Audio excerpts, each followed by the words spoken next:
utiliser Notes sur un iPad ou encore sur un cellulaire, vous devez repérer cette icône-là. Pour moi, elle se trouve sur la deuxième rangée complètement à droite. Ça a l'air d'un petit calepin blanc ligné avec une en-tête jaune. Donc, je vais chercher ma note. Je m'ouvre une nouvelle note.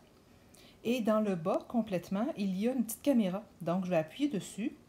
Je vais faire numériser des documents et non pas prendre une photo pour avoir une bonne qualité.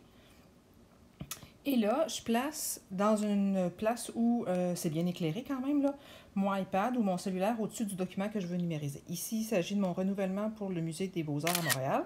Donc, une fois que la sélection est faite, il me dit qu'il est prêt pour la numérisation suivante. Donc, je vais placer ma deuxième feuille.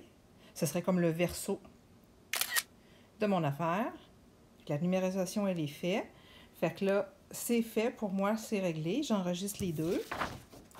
Et là, je vois que j'ai très bien mon document numérisé. Maintenant, ce document-là, je vais pouvoir l'envoyer en fichier joint ou par courriel à quelqu'un. Donc, je ferai envoyer et puis là, je pourrais venir sélectionner Teams ou éventuellement une autre application que j'aurais qui serait disponible pour moi. Enfin, vous avez sûrement plein d'autres applications que vous pourriez utiliser, mais ce serait ce qu'on choisirait, d'accord? Sinon, on peut également utiliser Genius Scan. Alors, je vous montre Genius Scan, c'est l'application qui est complètement dans le bas en orange. Ça a l'air comme d'un obturateur de caméra un petit peu, là. Donc, je vais aller la sélectionner. Je vais aller me faire avec le plus qui se trouve complètement dans le bas une nouvelle importation. Donc, ce que je vais faire, c'est scanner avec l'appareil photo. Fait que je replace mes documents. Fait que là, il voit qu'il y a quelque chose. Moi, je peux lui dire, c'est ça que je veux que tu prennes en appuyant sur le haut. Puis là, vous voyez qu'il a pris mon image. Là, il serait prêt à ma deuxième page. Je vais pouvoir aller changer la taille de mes PDF dans quelques instants si je veux aussi avec elle. Donc là, je vais prendre donc tout ça.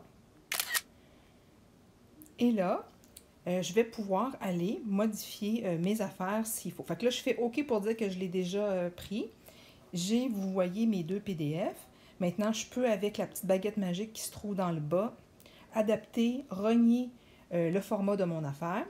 Fait que là, moi, je vais bien lui montrer que ce que je veux avoir, là, c'est la partie là, qui est juste dans le orangé. Je fais OK. Puis là, voyez-vous, là, il a enlevé tout le noir qui était le dessus de ma table. Après ça, je vais faire la même chose pour l'autre. Je vais le rogner. Là, lui a repéré que c'était ça la page sur la surface. Fait que je fais OK. Et là, si vous voyez, je vais retourner là, dans mon PDF.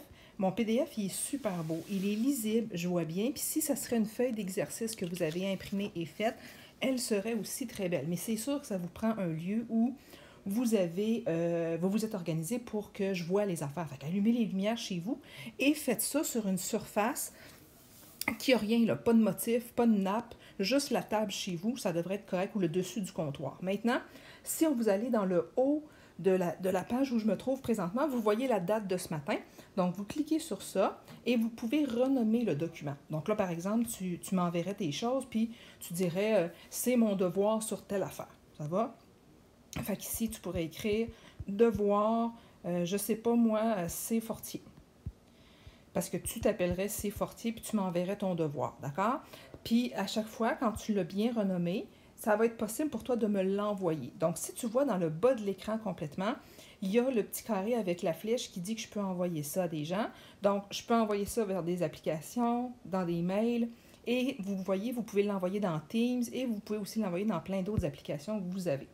Avec ça, vous devriez être équipé là, pour m'envoyer des choses. En tout cas, à tout le moins, si vous avez un appareil Apple. Sinon, il y a d'autres documents qui sont possibles aussi, d'autres scanners de PDF. Il y en a pour Android, il y en a pour Samsung. Bref, cherchez et trouvez-vous une application qui est gratuite, c'est sûr, mais je vais vous en suggérer dans mon petit message. Au revoir, c'est tout.